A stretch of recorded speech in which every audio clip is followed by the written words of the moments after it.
Queridos, abra aí sem perda de tempo, livro de Josué, capítulo 7. Foi a mensagem que o Senhor separou para eu estar ministrando. É fácil, tá, amados? Lá no início, não, a mocinha ali está procurando lá no final. Ajuda ela, por favor. Ela está lá em Apocalipse. Logo depois do livro de Pentateuco, né? Vamos lá, Gênesis, aí tem os livros, os 5 primeiros livros. Aí logo depois que Moisés morre, vem Josué. Capítulo 7. Podemos ler? Espera aí, né? O texto diz assim, capítulo 7. Eu não sei qual é a sua tradução, a minha é Revista e Corrigida, mas gostaria de total atenção para vocês entenderem. A partir do versículo 1 diz assim: E prevaricaram os filhos de Israel no anátema, porque Acã, filho de Carmi, filho de Zabdi, filho de Zerá, da tribo de Judá, tomou do anátema. E a ira do Senhor se acendeu contra os filhos de Israel. Enviando, pois, Josué de Jericó, alguns homens a Ai, que está junto a Bet-Aven, da banda do oriente de Betel, falou-lhes dizendo: Subi e espiai a terra. Subiram, pois, aqueles homens e espiaram a Ai. E voltaram a Josué e disseram-lhe: Não suba todo o povo, subam alguns 2.000 ou 3.000 homens a ferir a Ai. Não fatigues ali a todo o povo, porque poucos são os inimigos. Assim subiram lá do povo alguns 3.000 homens, os quais fugiram diante dos homens de Ai. E os homens de Ai feriram deles alguns 36, e seguiram-nos desde a porta até Sebarim, e feriram-nos da descida, e o coração do povo se derreteu, e se tornou como água. Dá uma pausa aqui, não feche a Bíblia. Como o texto é um texto extenso, eu vou dar uma introduzida para a gente entender o que está acontecendo aqui. Esse exato momento aqui, o exército, comandado por Josué, eles vão enfrentar agora um segundo desafio. Eles enfrentam o desafio de Jericó, e eles fizeram exatamente como o Senhor tinha ordenado que eles fizessem para poder conquistar a cidade de Jericó. Só que agora eles estão diante de um outro desafio. Mas uma coisa muito interessante aqui é que, chegando um pouco para frente porque o retorno está muito ruim para mim, é que a cidade de Ai, o desafio era bem menor do que Jericó. São duas situações, ai que coisa boa, está melhorando. São duas situações completamente diferentes, duas guerras diferentes, porque nós temos guerras diferentes. Jericó era uma guerra de extensão maior, o desafio era maior, as estratégias tinham que ser bem maior. E agora eles estão diante de Ai, uma cidade bem inferior a Jericó.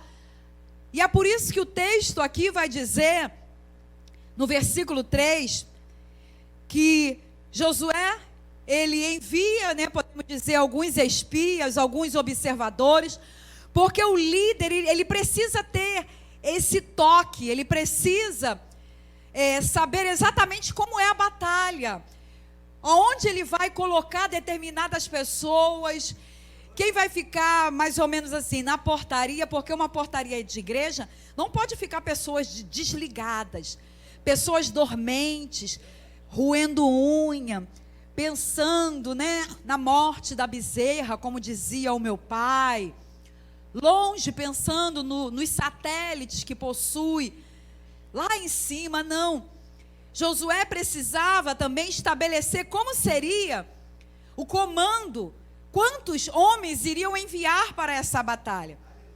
E aí eles vão, o versículo vai dizer que Josué, ele envia e fala, subir e espiai a terra. E aí quando chega no versículo 3, volta o relatório. E qual era o relatório? Os que espiaram disseram para Josué que não precisava subir todo o povo. Mande somente 2.000, 3.000 homens, que já é o suficiente para ferir a cidade de Ai. E eles ainda dizem para Josué, não precisa fatigar, não precisa cansar todo o povo não. Só 2.000 ou 3.000, porque são poucos os inimigos.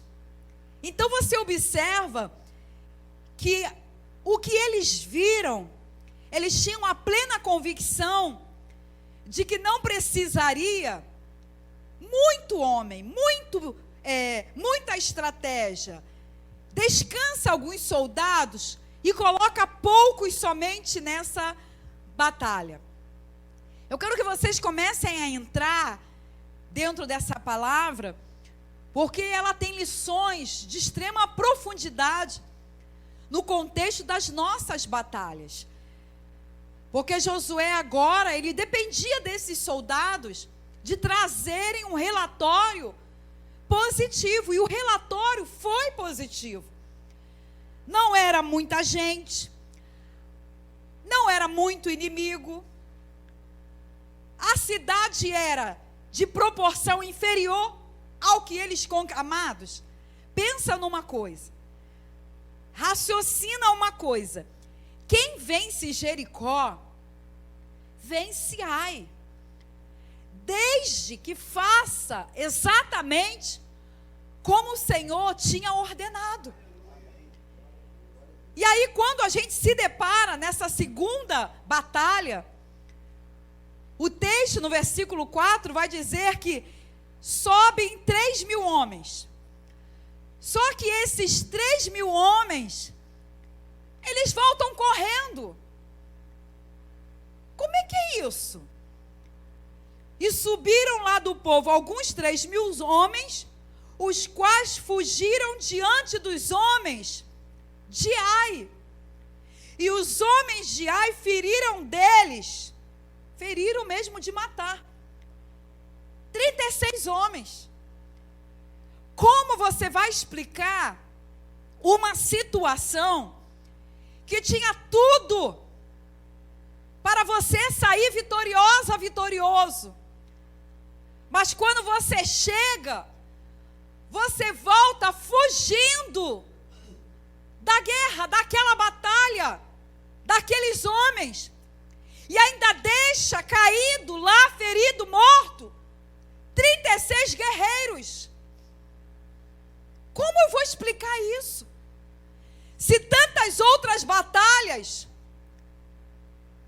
Deus me deu estratégias, e eu fiz tudo direitinho. Aonde que está o erro? Por que que a minha casa está indo de mal a pior? Por que que a sua casa, a tua família, está indo de mal a pior?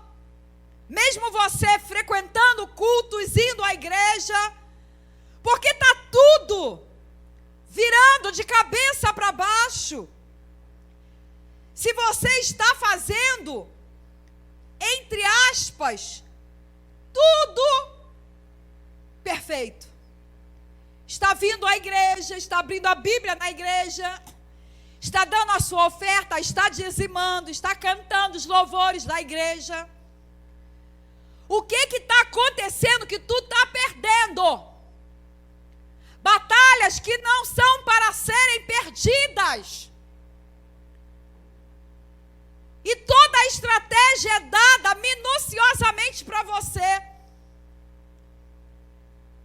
Por que está acontecendo tudo ao contrário?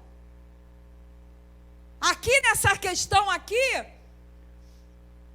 aqueles 36 homens que morrem, e os homens de Josué, do general Josué, saem disparados, não porque eles não tivessem estratégias, mas é porque, infelizmente, no nosso meio, tem sempre alguém que está pensando diferente. Tem sempre um soldado que está junto de nós, fazendo a coisa errada. Está no nosso grupo, está no nosso quartel, mas está com pensamento diferente. Está usando de estratégias diferentes. Está até com a vestimenta igual do quartel, mas o coração é completamente diferenciado dos outros soldados. Marido e esposa não podem se desentenderem numa batalha. Eles não podem, eles têm que ter a mesma visão, direcionada pelo Senhor. Não adianta o marido puxar para cá e a mulher puxar para lá, o filho puxar para lá. Ou vai morrer ou vão sair correndo.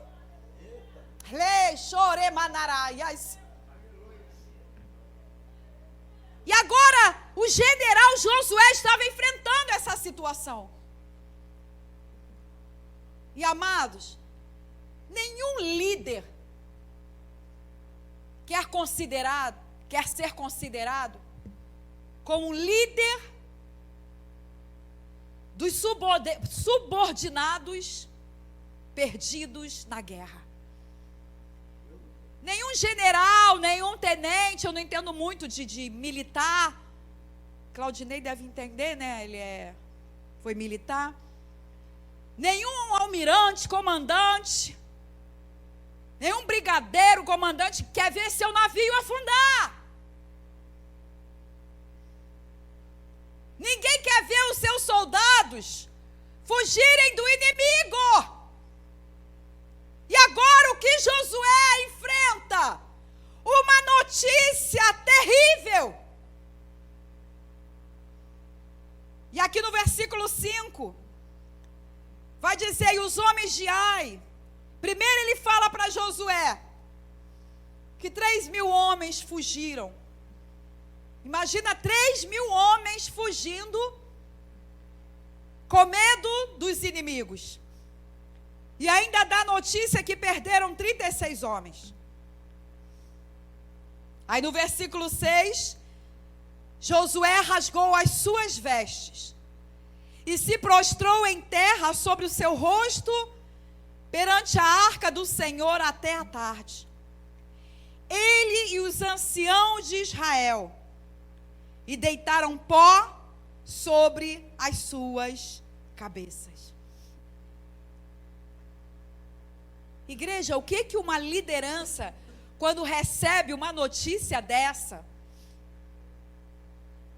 o pastor, a liderança, o homem ou a mulher de Deus que lidera um rebanho, fiel a Deus, nunca vai gostar de receber um relatório. Ah, sabe aquele? Foi para o tráfico. Sabe aquela? Voltou para a prostituição. Sabe aquela família? Voltou lá para o candomblé. Sabe aquele rapaz, aquela moça? Voltaram para a prática da homossexualidade. Amados, desculpe, uma liderança que ouvir por ouvir um relatório desse, não é verdadeiramente um líder de um rebanho do Senhor. A palavra vai dizer que Josué imediatamente ele rasga as vestes. Sabe o que significa isso? Igual a Moisés, ele atribuía a culpa a ele. Aonde está meu erro, Senhor? Aonde eu errei? E essa mensagem aqui, ela é tanto para o sacerdote espiritual, no contexto da igreja, como o sacerdote dentro da sua casa.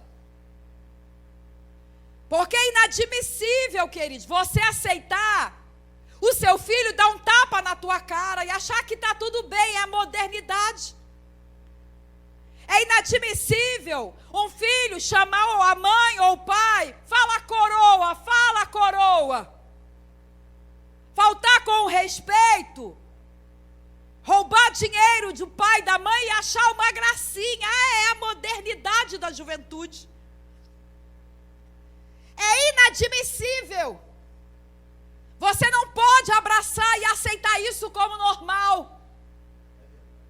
Daqui a pouco o teu filho vai estar te expulsando da tua casa. Daqui a pouco ele vai dizer que não trabalha e ele quer ter a casa para ele.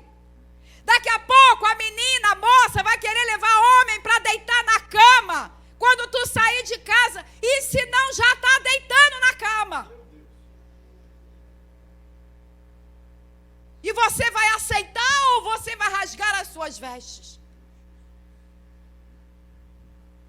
Você vai encontrar maconha na bolsa do teu filho, da tua filha, e vai se omitir, não vai lutar, não vai guerrear? Fazer o quê? Josué rasgou as vestes. Sabe para onde ele foi? O texto diz que ele foi imediatamente se prostrar perante a arca do Senhor. Ou seja, ele foi para a presença de Deus. Imediatamente. Aí o papai e a mamãe, o filho não quer estudar, o filho não quer trabalhar, não quer fazer um cursinho. E papai e mamãe, só dando dinheiro, filho estragando smartphone, quebrando, troca de ano em ano. Toma vergonha. Se eu quebrar, meu pai me dá outro. Não, manda ele trabalhar para ele valorizar o dinheiro.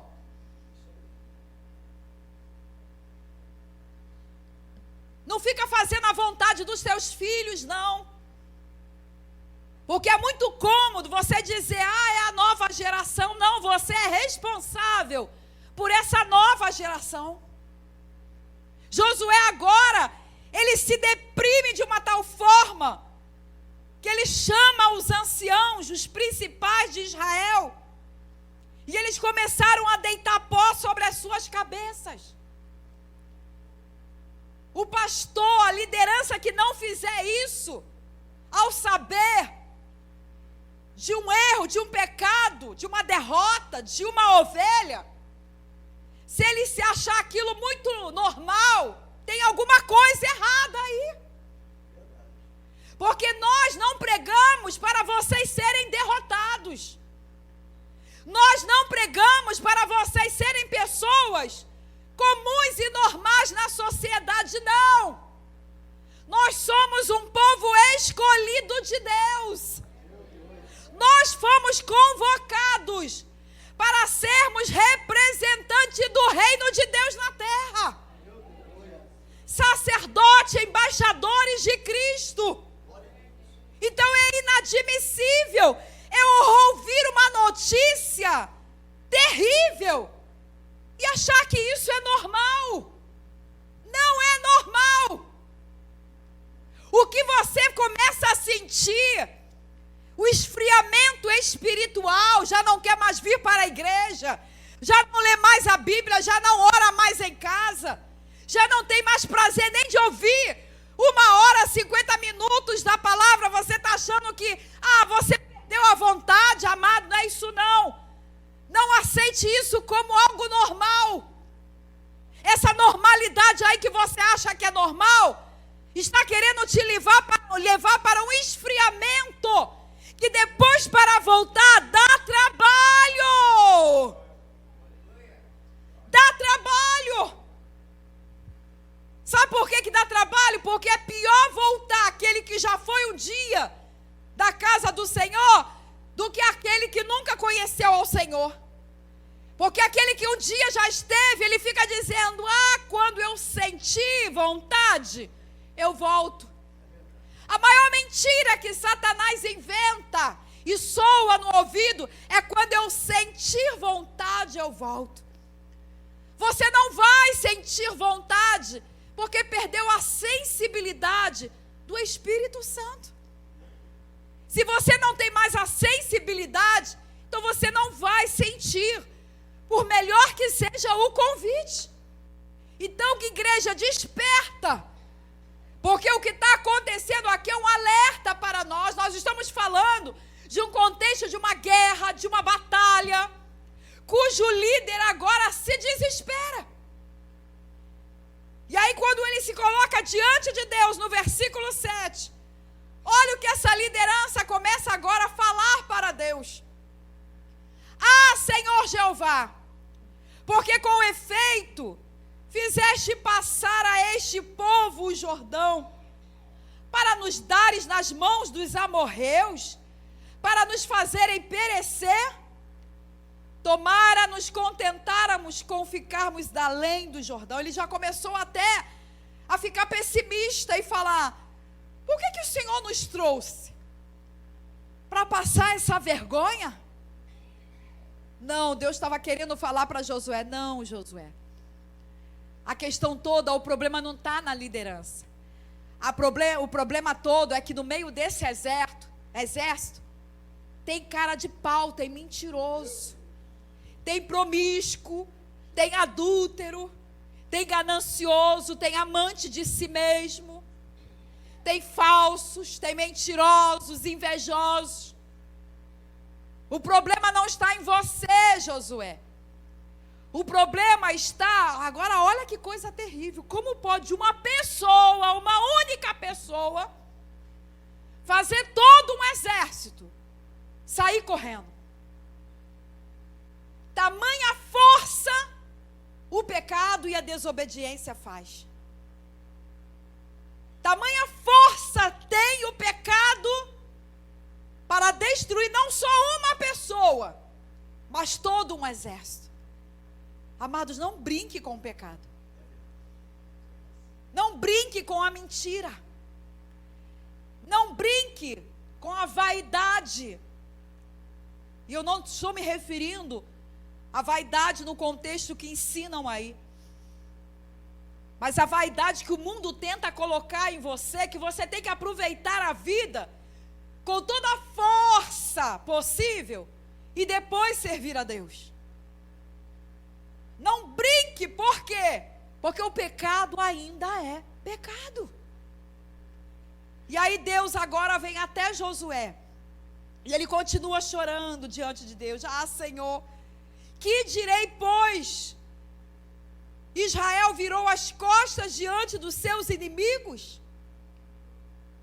Versículo 10. Então disse o Senhor a Josué. Ah, amados, líder bom, Deus ele guarda, Deus instrui, Deus orienta. Ele não deixa prostrado, não, Josué, não. O que é isso?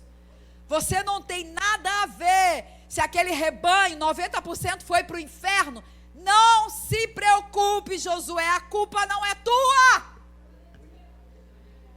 Josué, não perca o sono.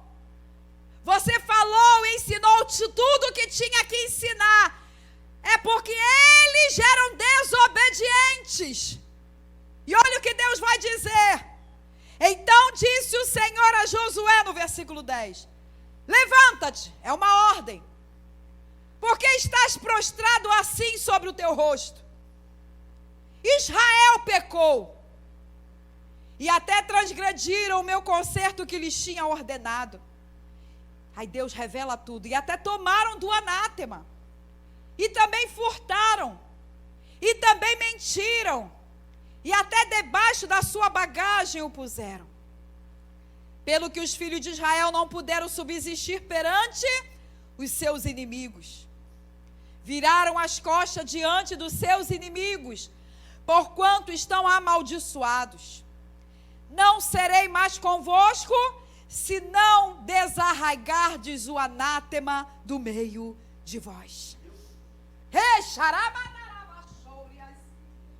Está dando para entender porque tem muito povo aí que não prospera, porque tem anátema no meio da igreja. Tem anátema no altar. Tem anátema debaixo da capa do pastor, da pastora, da liderança. Tem anátema na liderança da juventude, da equipe de louvor. Tem pecado escondido e só Deus que pode revelar. Aí é mais cômodo o líder ficar ali na posição de status de líder, pastoreando, mas não quer sacrificar a sua própria carne para buscar a Deus a revelação aonde está o erro. Por que que a igreja não cresce? Por que que o povo não é liberto? Por que que os homens não abandonam a prática da pornografia, do adultério, o amante, o pecado? Tem que ter um preço. E Deus começa a revelar agora para Josué e dizer: Josué, levanta, eu vou contar tudo para você. O erro não está em você não, Josué. O erro está nesse povo aí. E tem um que liderou, porque foi para a guerra, cobiçou o que os inimigos tinham, escondeu, pegou algo que não era para pegar, e por causa disso, há uma maldição sobre todo o exército. E é por isso que o Senhor diz aqui: eu não serei mais convosco, se não retirar o anátema do meio de vós. Amados, por favor, Deus é muito bom. Ele está dando uma outra oportunidade. Ele agora vai dar uma outra estratégia. Deus poderia fulminar todos eles, mas Deus não fez. Ele está dizendo agora: levanta-te, no 11, falando para Josué: santifica esse povo aí, e diga para ele: santificai-vos para amanhã, porque assim diz o Senhor, o Deus de Israel: anátema há no meio de vós, Israel. Diante dos vossos inimigos não podereis suster-vos, até que tireis o anátema do meio de vós. É como se Deus chegasse aqui e encostasse todo mundo na parede. Eu, todo mundo, pastor, todo mundo. E falasse: enquanto tiver anátema. Já viu aqueles vídeos que a gente vê na internet? O cachorro que destrói a meia, destrói. Aí a dona fala: quem comeu a minha meia? Aí os cachorrinhos, todo mundo já viu esses vídeos, né? Quem comeu a minha meia? Aí quem comeu mesmo sai correndo com vergonha. Até o animal, ele sente vergonha. E aí é como se Deus falasse: ó, vai ser revelado, porque enquanto esse anátema não sair do meio, vocês não terão vitória. Toda guerra que vocês forem vai ser vergonha. É o que a gente vê aí. Quantas famílias, amado, já está destruída? Por quê? Frequenta igreja, não falta ao culto, mas o marido é uma vergonha. É grosso, é estúpido. Na igreja é paz do Senhor para todo mundo, é beijinho, bate na mulher, espanca o filho, é ruim com o vizinho, perturba o vizinho, fala palavrão dentro de casa, é um anátema. O pastor não está vendo, mas Deus está vendo. Ah, é aquele que pula, aquele que profetiza na igreja, que prega bonito. Olha, ele está aprovado nos palavrões. Deus está vendo tudo. É o anátema, é o que está escondido, aquilo que é maldição, que você carrega para onde você vai e muitos não enxergam. Mas Deus está dizendo aqui: olha, Josué, anuncia, santifica esse povo e diz que enquanto eles não tirarem o anátema, eles não poderão se suster diante dos inimigos. Amanhã, pois, Deus vai dar estratégia. Vos chegareis segundo as vossas tribos, e será que a tribo que o Senhor tomar se chegará segundo as famílias. E a família que o Senhor tomar se chegará por casas. Mas isso aqui é muito forte. Oh, meu Deus. Sabe o que Deus está dando aqui minuciosamente? Josué, vou te levar, vou te mostrar. Vou te mostrar a tribo, Vou te mostrar as casas e depois eu vou te mostrar qual é a família causadora. E quem é o membro da família que provocou toda essa tragédia. É como se Deus estivesse falando, vamos lá, Josué, e ele continua. E a família que o Senhor tomasse chegará por casas, e a casa que o Senhor tomasse chegará homem por homem. E será que aquele que for tomado com o anátema será queimado a fogo, ele e tudo quanto tiver. Porquanto transgrediu o concerto do Senhor e fez uma loucura em Israel. Agora eu quero só atentar aqui, amados, que lá em Números 19, 22, já tinha essa lei. Se eles tocassem no anátema, seria amaldiçoado e destruído a pessoa e toda a sua família.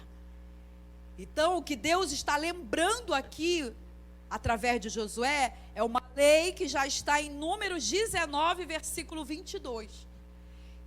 E aí o texto vai dizer que Josué vai fazer exatamente como Deus tinha ordenado. Agora, vocês prestaram atenção num detalhe aqui? É trabalhoso, né, pastor Coutinho? Porque Deus vai dando estratégia. Tem liderança aí que quer fazer uma oração e quer que Deus mostre logo, Senhor, não. O Senhor queria mostrar nos mínimos detalhes. Eu vou mostrar a tribo, vou mostrar casas, vou mostrar os homens, e ainda vou mostrar qual é a sua geração passada. O negócio aqui é tão sério, pastor Claudinei, para não deixar errar. Vai que pega o Acã errado. Vai que pega a Marlene errada. Não, Deus ele é muito preciso nos detalhes. E é por isso que quando chega no versículo 16, olha só. Josué se levantou de madrugada e fez chegar a Israel segundo as suas tribos. E a tribo de Judá foi tomada. E fazendo chegar a tribo de Judá, tomou a família de Zerá. Se você lembrar do primeiro versículo que nós lemos, apresentou Acã como filho de Carmi, filho de Zabdi, filho de Zerá, da tribo de Judá. Deus não erra endereço. Deus não erra descendência, antepassados. Deus não erra a genealogia. E aí Deus começa nos mínimos detalhes, dizendo quem era a família de Zerá, homem por homem, foi tomado Zabdi, versículo 18. E fazendo chegar à sua casa, homem por homem, foi tomado Acã, filho de Carmi, filho de Zabdi, filho de Zerá, da tribo de Judá. É mais ou menos como falasse, chegou em Rio de Janeiro, em Realengo, na rua Jequitinhonha, número 840, que é a minha casa, filha de Floripes, no caso aqui só usava a genealogia masculina, filha de Expedito Melo, o nome do meu pai, e também filho, e aí vai os antepassados. É Deus dizendo, é esse, não errei, é esse. É o filho de Maria que é o rabugento da igreja. A Maria, filha de Joaquim. É essa Maria, não é a outra Maria que dá trabalho, que é a fofoqueira, que a leva e traz na igreja, não. É a Maria, filha de José, que é filho de Manuel. Deus, ele é preciso, ele não erra detalhes. Somos nós os preguiçosos. As igrejas estão do jeito que estão, as famílias estão do jeito que estão, porque nós nos tornamos pessoas preguiçosas. E o que família tem a ver com igreja? A família existe, a igreja só existe por causa das famílias. A sociedade é composta de família. E o que forma a igreja são famílias. Se nós destruirmos a família, é o que querem fazer, não existe mais igreja. No contexto de igreja. E aí Deus está dando toda a diretriz para Josué. E qual homem que ele encontra? Eu estou indo para o final, nós vamos fechar já já. Ele chega exatamente na casa de Acã. Então disse Josué a Acã: filho meu, peço-te, glória ao Senhor, Deus de Israel. Amados, gente, numa boa, é o papel, de todo pastor, líder, pastora, de ainda querer, confessa, vai que tem arrependimento. Eu quero dizer uma coisa, que Deus é o mesmo ontem, hoje e eternamente, nessa questão, tá? Muitas vezes, nós queremos que alguém confesse o pecado, mas Deus vai destruir. Deus é o mesmo, não é só na vitória, no abrir do mar vermelho, não. Deus é o mesmo em fulminar os rebeldes. Ele continua o mesmo. E aí Josué pede: dá glória ao Senhor, Acã. Confessa perante ele e declara-me agora o que fizeste. Não me oculte. E respondeu Acã a Josué e disse: verdadeiramente pequei contra o Senhor, Deus de Israel, e fiz assim e assim. Quando vi entre os despojos uma boa capa babilônica, e 200 siclos de prata, e uma cunha de ouro do peso de 50 siclos, cobicei-os e tomei-os, e eis que estão escondidos na terra, no meio da minha tenda, e a prata debaixo dela. Você tem noção do que ele fez aqui? Ele amaldiçoou toda a sua família. Sabe uma coisa que nós estamos esquecendo? É que o membro da família, ele pode amaldiçoar pelo seu erro, pelo seu pecado, toda a família. E olha aqui o que aconteceu. Ele esconde debaixo da sua tenda aquilo que não era para ser pego. Versículo 22 vai dizer que Josué, depois que escuta tudo aquilo, eles mandam os mensageiros até a tenda, e tudo estava escondido na sua tenda, o ouro, a prata.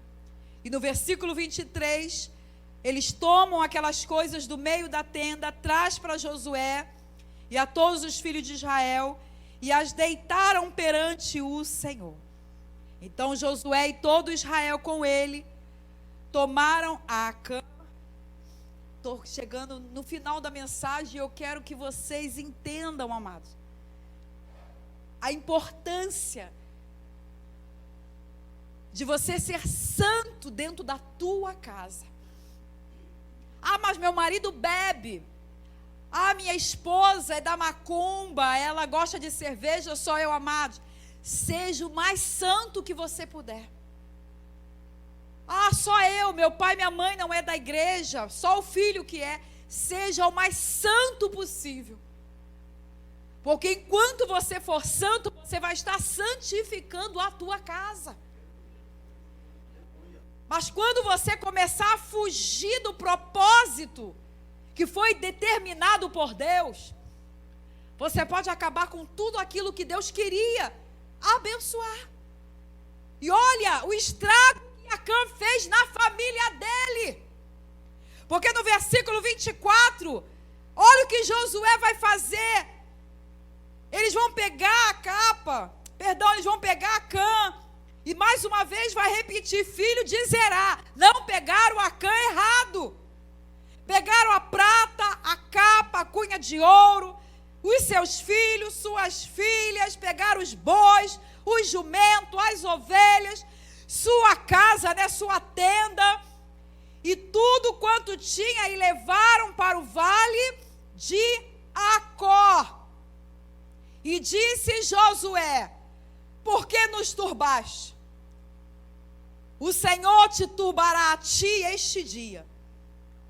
E todo Israel o apedrejou com pedras, e os queimaram a fogo, e os apedrejaram com pedras, e levantaram sobre ele um grande montão de pedras, até o dia de hoje.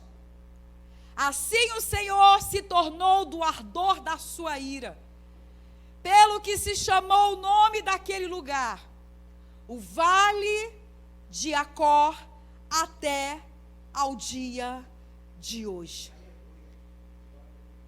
Talvez você diga: mas que Deus furioso é esse? Não.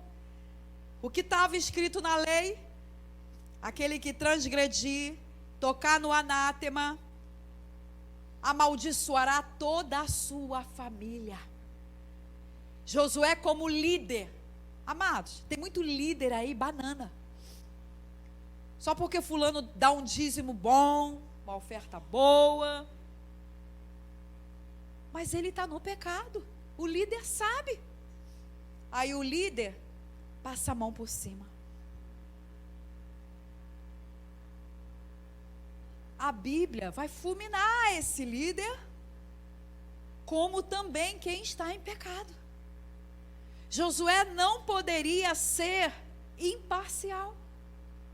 Ele tinha que participar do que Deus deixou escrito no livro de Números. Será que nós estamos compactuando com o erro? Será que nós estamos levantando a nossa bandeira para dizer que isso ainda é pecado? Que mentira ainda leva para o inferno? Que divisão, falta de amor, adultério, amante, erro, fofoca, pecado ainda está na lista dos que não vão entrar no reino de Deus? Os que furtam, os que roubam, os mentirosos não têm parte no reino de Deus. Será que a gente ainda insiste nessa verdade? Ou eu levanto a bandeira da modernidade? Eu imagino Josué com o coração apertado. Talvez Acã fosse um excelente soldado no exército dele, um excelente obreiro, um excelente porteiro de igreja. Mas Deus falou: Josué, vou te levar e vou te mostrar. E Josué já sabia o que tinha que fazer, porque o bom líder, ele tem que conhecer qual é a vontade de Deus para o seu rebanho. E pior ainda, eu fico imaginando, se eu sou do exército, eu tenho que pegar pedra. Era a lei, amados. Você ainda tem que ajudar, apedrejar. E todo mundo foi destruído. Aí você pergunta: o que é que os filhos de Acã tinham a ver? É a lei. Morreu Acã, morreu mulher, morreu os filhos, morreu todo o seu gado, suas ovelhas, sua casa. E está lá até o dia de hoje. Sabe o que significa Vale de Acor? Está lá até o dia de hoje. Vale de Acor, todos que passarem lá no Vale de Acor, vai lembrar que um soldado de um exército, por negligenciar a vontade e a verdade de Deus, roubou, fez, pegou e escondeu do homem, não de Deus. E vão lembrar, Vale de Acor significa lugar de confusão, de infelicidade e de desgraça. Quantos homens morreram no exército de Josué? 36 homens. 36 famílias destruídas causa do erro de um homem. Posso pedir? Fiquem de pé em nome de Jesus, por favor. Não fiquem assustados, tá, amados? Vocês já são acostumados, eu já preguei aqui várias vezes. Aleluia. Eu sei que é um texto, por enquanto não dá nenhuma nota não, que eu não quero que mexa com o emocional de ninguém, tá? Eu quero que a sua razão seja movida agora. Eu não sei como você está hoje, eu não sei como você tem levado a sua vida como filho, como pai, como mãe, como esposa, como marido. Não sei se você tem escondido, é uma coisa meio bem delicada, né? Mas Deus nessa noite, Ele quer nos dar oportunidades, amados. Eu não quero perguntar a você qual é a oportunidade, uma outra oportunidade que você quer, não. Talvez você queira uma outra oportunidade, eu não sei o que é. Eu quero chamar você aqui na frente. Em nome de Jesus, porque essa palavra, amados, ela não foi só para mim, não foi só para o ministério. Essa palavra foi para todos nós aqui. Pode dedilhar, por gentileza. Vem você aqui que é uma outra oportunidade.